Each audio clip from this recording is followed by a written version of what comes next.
ఇంగ్లాండ్తో T20 series ముగిసింది. సొంత గడ్డపై తిరుగులేని ఆధిపత్యం కనబరిచిన టీమిండియా సిరీస్ను 4-1తో కైవసం చేసుకుంది. ఇప్పుడు వన్డే సిరీస్కు రెడీ అయింది. ఫిబ్రవరి 6 నుండి ఇంగ్లాండ్తో 3 వన్డేల సిరీస్ ఆడబోతోంది. ఛాంపియన్స్ ట్రోఫీకి ముందు ఇదే చివరి వన్డే సిరీస్ కావడంతో దానికి సన్నాహకంగా ఉపయోగించుకోనుంది. జట్టు కూర్పు, బౌలింగ్ కాంబినేషన్ను సెట్ చేసుకునేందుకు ఈ సిరీస్ మంచి అవకాశంగా చెప్పొచ్చు. ఎందుకంటే భారత్ ఆడబోయే దుబాయ్ పిచ్ ఇంచుమించు స్వదేశీ పిచ్ల తరహాలోనే ఉంటాయి. అందుకే తుది జట్టు కూర్పు విషయంలో క్లారిటీ తెచ్చుకునేందుకు ఈ సిరీస్ను ఉపయోగించుకోనుంది. సీనియర్ క్రికెటర్లు రోహిత్ శర్మ, విరాట్ కోహ్లీ, కేఎల్ రాహుల్, పంత్ వంటి వాళ్ళు ఇప్పటికే జట్టుతో చేరారు.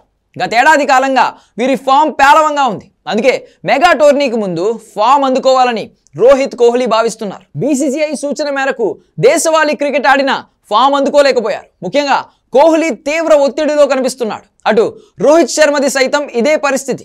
రిటైర్మెంట్కు టైం వచ్చిందంటూ విమర్శలు వెల్లువెత్తున్న వేళ ఇంగ్లాండ్తో వన్డే సిరీస్ వీరికి అగ్ని పరీక్షగానే చెప్పాలి. పైగా మెగా టోర్నీకి ముందు కీలక బ్యాటర్లు టచ్లోకి రావడం ఎంత కీలకమో ప్రత్యేకంగా చెప్పవలసిన అవసరం లేదు. దీంతో ఈ వన్డే సిరీస్లో రోహిత్, కోహ్లీ, రాహుల్, పంత్ పైనే అందరి దృష్టి ఉంది. బౌలింగ్లో షమి, హర్షదీప్ ఎలా రాణిస్తారనేది వేచి చూడాలి.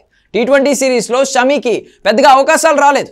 అతని ఫిట్నెస్ పై ఇంకా కాస్త డౌట్స్ ఉన్న నేపథ్యంలో షమి తన సత్తా నిరూపించుకోవాల్సి ఉంటుంది. అటు స్పిన్నర్లు ఇప్పటికే టీ20 సిరీస్లో సత్తా చాటగా senior all-rounder Ravindra Jadeja Ranji match ఆడి ఫామ్ అందుకున్నాడు. కాగా 3 వన్డేల సిరీస్లో తొలి మ్యాచ్ నాగపూర్ వేదికగా గురువారం జరగబోతోంది. రెండో వన్డే ఆదివారం కటక్లోను, చివరి వన్డే ఫిబ్రవరి 12న అహ్మదాబాద్లోనూ జరగబోతోంది. ఈ సిరీస్ ముగిసిన 2 రోజుల్లోనే భారత జట్టు ఛాంపియన్స్ ట్రోఫీ కోసం దుబాయ్ బయలుదేరుతోంది. అటు ఇంగ్లాండ్కు సైతం ఈ వన్డే సిరీస్ కీలకంగా చెప్పొచ్చు. టీ20లో పెద్దగా పోటీ ఇవ్వలేకపోయిన ఇంగ్లాండ్ మెగా టోర్నీకి ముందు సిరీస్ విజయంతో సత్తా చాటాలని ఎదురుచూస్తోంది. కానీ భారత స్పిన్ అటాక్ను ఎదుర్కొని ఇంగ్లీష్ బ్యాటర్లు క్రీజ్లో ఏ మేరకు నిలుస్తారనేది వేచి చూడాలి.